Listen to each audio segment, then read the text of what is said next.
හරි දුවපුතේ අපි ආයි බලාගමු. ඉතින් අපි කතා කරගෙන ඉන්නේ තරංග කොටසේ යාන්ත්‍රික තරංග කොටස. එතකොට පුතා පළවෙනියටම නැවත අපි මතක් කරගත්තොත් තරංගයක් කියන්නේ මොකක්ද කියලා යම්කිසි මාධ්‍යයක් ඔස්සේ හෝ අවකාශයේ ගමන් කරන කැළඹීමකට තමයි පුතා තරංගයක් කියලා කියන්නේ. මාධ්‍යයක් ඔස්සේ හෝ අවකාශයේ ගමන් කරන කැළඹීමකට අපි තරංගයක් කියලා කියනවා. එතකොට තරංග ප්‍රධානාකාර දෙකයි. තරංග ප්‍රධානාකාර දෙකක් තියෙනවා. එකක් තමා යාන්ත්‍රික තරංග, අනෙත් තරංගාකාරය විද්‍යුත් චුම්බක තරංග. එතකොට මේ පාඩමේදී අපි පළවෙනිම කතා කරේ යාන්ත්‍රික තරංග පිළිබඳ. එතකොට යාන්ත්‍රික තරංග කියන්නේ පුතා ප්‍රචාරණය සඳහා එහෙම නැත්නම් සම්ප්‍රේෂණය සඳහා නැත්නම් ගමන් කිරීම සඳහා මාධ්‍යයක් අත්‍යවශ්‍ය වෙන තරංග තමයි.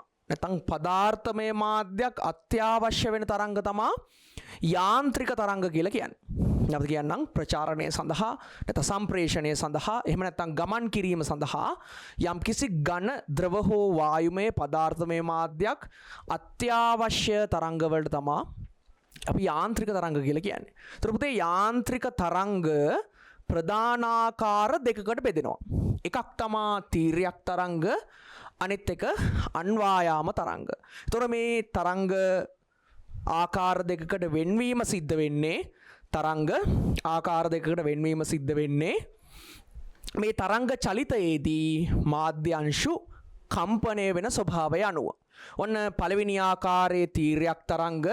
මේ තීර්යක් තරංග සම්ප්‍රේෂණයේදී තරංගය ගමන් කරන දිශාවට ලම්බකව ඉහළට සහ පහළට මාධ්‍ය අංශු කම්පණය යෙදෙන තරංග වලට අපි කියනවා තීර්යක් තරංග කියලා. එතකොට දැන් මේ වගේ ගත්තොත් උදාහරණයක් ගත්තොත් මෙන්න මේ දිශාවට තරංගයේ සම්ප්‍රේෂණය වෙනවා නම් පුතා ඊට ලම්බකව ඉහළ සහ පහළ තමා මාධ්‍යංශු කම්පණය වෙන්නේ. එතකොට තරංගයේ ගමන් කරන දිශාවට ලම්බකව මාධ්‍යංශු කම්පණය වෙන තරංග වලට කියනවා අපි තීර්යක් තරංග කියලා.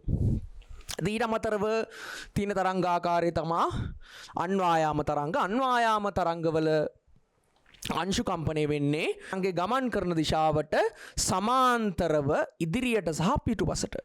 නැවත කියන්නම් මොකක්ද? අන්වායාම තරංග කියලා කියන්නේ පුතා තරංගයේ ගමන් කරන දිශාවට සමාන්තරව ඉදිරියට සහ පිටුපසට මාධ්‍ය අංශු කම්පණය වෙන තරංග වලට තමයි අන්වායාම තරංග කියලා කියන්නේ. එතකොට නැවත අපි මතක් කරගත්තොත් තරංග ප්‍රධාන ආකාර දෙකයි විද්‍යුත් චුම්බක තරංග සහ යාන්ත්‍රික තරංග. ඉතින් යාන්ත්‍රික තරංග කියලා කියන්නේ සම්ප්‍රේෂණය සඳහා එහෙම නැත්නම් ගමන් කිරීම සඳහා එහෙම නැත්නම් ප්‍රචාරණය සඳහා පදාර්ථමය මාධ්‍යයක් අත්‍යවශ්‍ය තරංග. එතකොට යාන්ත්‍රික තරංග ප්‍රධාන ආකාර දෙකකට බෙදන්න පුළුවන්. එකක් තමයි තීර්යක් තරංග, අනිත් එක අන්වායාම තරංග. තරංගයේ ගමන් කරන දිශාවට සමාන්තරව මාධ්‍යංශු කම්පණය වෙන තරංග වලට තමයි තීර්යක් තරංග කියලා කියන්නේ. ඒ වගේම තරංගයේ ගමන් කරන දිශාවට ලම්බකව මාධ්‍යංශු කම්පණය වෙන නම් ඒ තරංග වලට කියනවා තීර්යක් තරංග කියලා. ඉතින් ওই විදිහට තමයි යාන්ත්‍රික තරංග කොටසේ ක්‍රියාකාරීත්වය සිද්ධ වෙන්නේ.